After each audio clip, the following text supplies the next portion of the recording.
Hello and welcome back to my friend the Rainbow Circle. Today we're going to talk about titles. I'm trying to keep this at 10 or 15 minutes, still practicing with that. But I wanted to just in the few videos go through the process of writing a story which a dream told me I needed to do on camera for whatever reason. I'm not crazy, I swear. But one of the things just in terms of actually working on a story is to come up with a working title. Really coming up with the perfect title comes from just knowing what the story is about and knowing the story well enough. And I think much of the writing practice comes from knowing what the story actually needs through practice and through experience and things like that. But on the purely practical level, I need some sort of working title. I don't have a title yet. It's a story about, I know the characters. It's a story about two characters named Hush. Why do I always have to tell you Hush in the middle of a video? It's about two characters named Old God and the Broken Heart. And I've done a bunch of stories about these two characters, but this dream told me I needed to write another one. And so I might as well, go through the process of writing it with my millions of fans, or my grandkids. I don't know, either one. Any audience. I don't care who actually the audience is. But I thought of one of the problems that you run across in writing instruction is categorization. Categorization is a problem.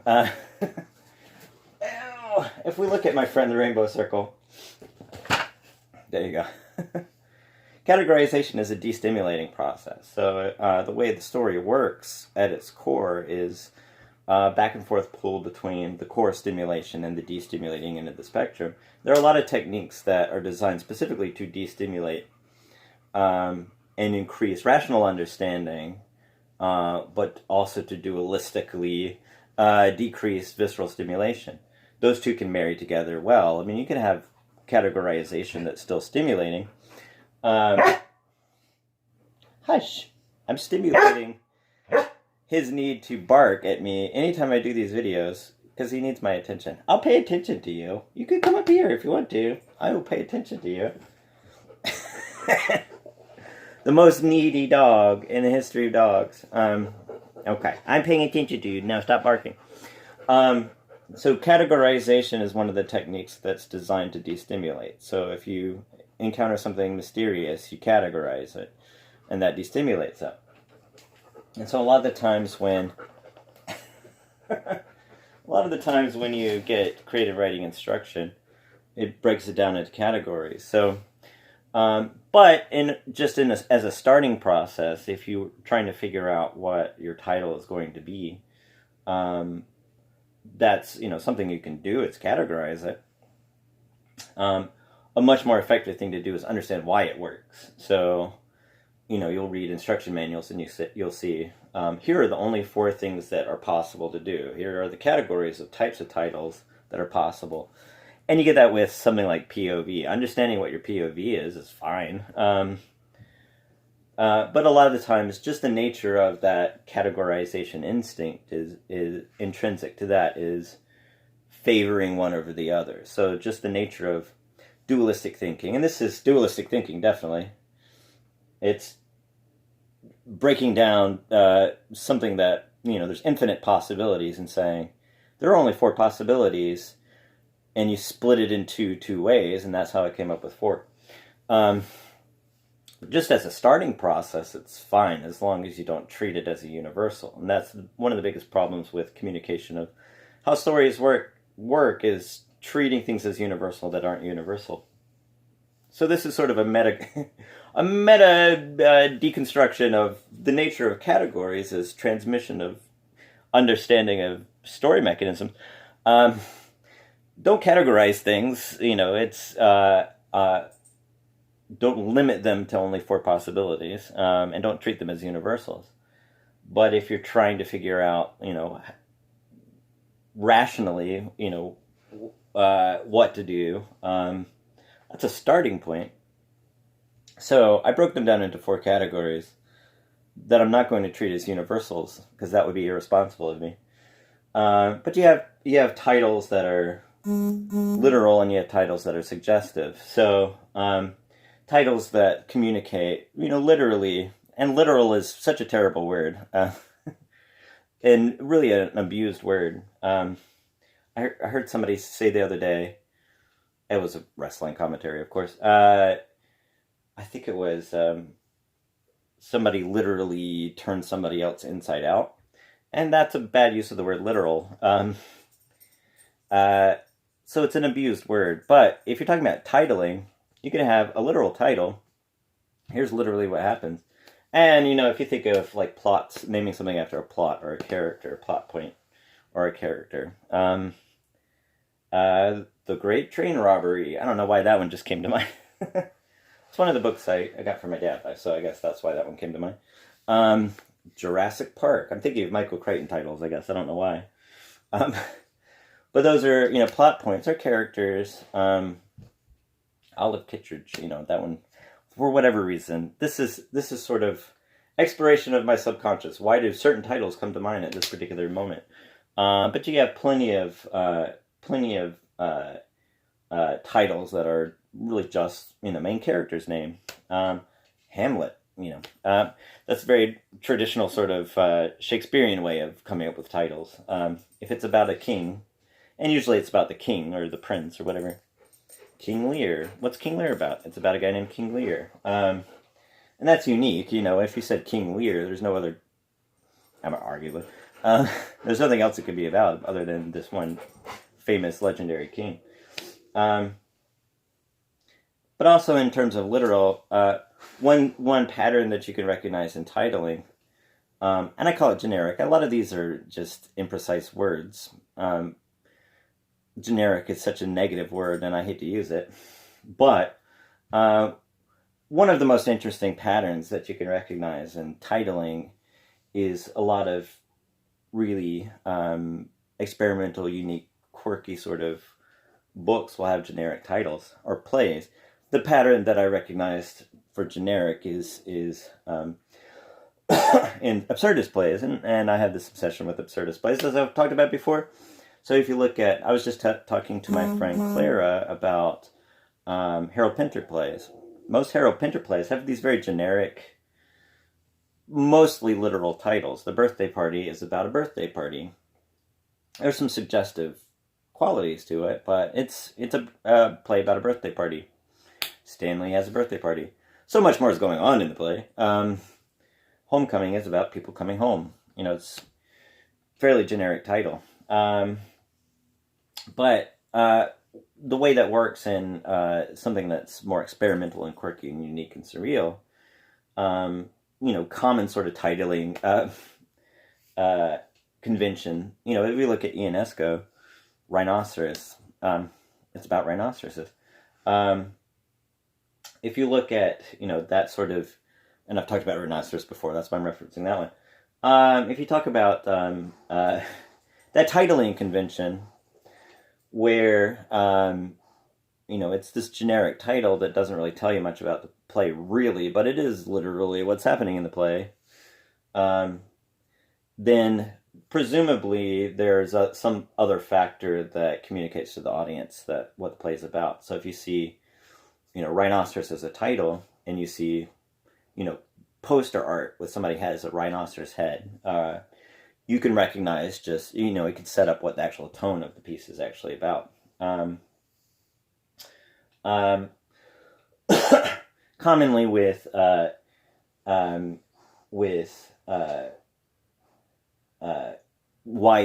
I've talked about before, you'll get sort of generic over here, generic suggestive. I didn't quite point out the crossover between these, but you'll get generic suggestive titles. After, for example, this is one that just comes to mind. As I said, I watch a lot of BookTube reviews of YA, even though I don't actually read these books. I just find the way they break them down really interesting and fascinating. But if you read a title like After, what is this book actually about? No real indication of what it's about from the title.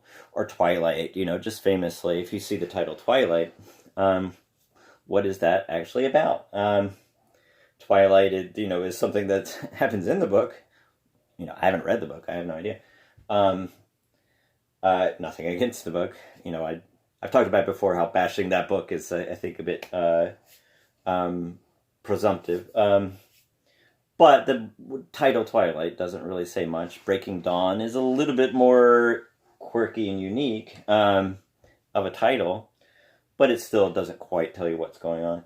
But commonly you get, the suggestive general quote cliche type of titles. I do like to pull quotes very frequently. As a practice. It's like, for example, I talked about one where the dewdrops of mercy shine bright, for example, is a quote from an Aretha Franklin song. Just the one that comes to mind. But you also have the quirky parataxis titles, where you can have a literal quirky title, and this is something that like one of the books that is an inspiration for a book I'm working on now. The book is called Murder Birds, which is kind of a quirky title, but it's also literally what's happening in the book. But one of the book that I look to for inspiration for that one is Louise Erdrich's. Louise Erdrich has a lot of books that I look to for inspiration for that particular book. But the last report of the Miracles of Little No Horse. I'm sure I'm butchering that, and that's literally what the book is about. It is literally about the last report of the Miracles of Little No Horse. But it's also quirky at the same time. So there's crossover there, So, and that's one of the problems with categorization, is creating these absolute barriers that are just, not actually accurate. Parataxis, though, is a great way of going about creating a title, because you can create a mood that way. So you could juxtapose these different things. Commonly, this is something you see in fantasy. Throne of Glass, for example, and just one of those titles that I watch BookTube about, and probably never going to read that actual book, but I watch people's review of books like this. But you have a throne, you have glass. Those two things don't really seem to belong together, so it creates this. It's a unique title, but it creates, and it's a unique title structure that becomes generic because everybody uses that title structure. I mean, not everybody. Commonly, people use that title structure in titling fantasy, and it's quirky. But with my All God and the Broken Heart stories that I've done before, I've had generic suggestive titles. One of my favorite. I meant to mention this too. I was also talking to my friend Claire about Agatha Christie. This is one of Agatha Christie's favorite traditions. Agatha Christie has wrote 8,000 million billion books, so she has pretty much every titling convention she's done. But most commonly, what she'll do is a quote or a cliche. And then there were none, for example. Or she'll do a literal plot title, like The ABC Murder is one of my favorite ones. By the Pricking of My Thumbs, I mentioned this to my friend Clara. And it's a great book, but, that's sort of her titling convention. Or she'll have N or M, what does that even mean? Or Nemesis, sort of a generic suggestive title. Nemesis is a great book, but it's doesn't really clarify what the actual book is about. That's a common practice in YA also, is have a title like Nemesis. What does that even mean?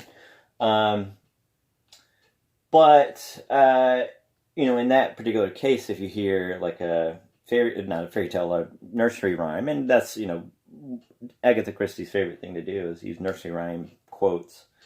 If you hear a nursery rhyme, you might think it's a lighthearted book. But part of that is sort of like with the absurdist plays, where you have these generic titles, where you kind of have to recognize who Agatha Christie is, or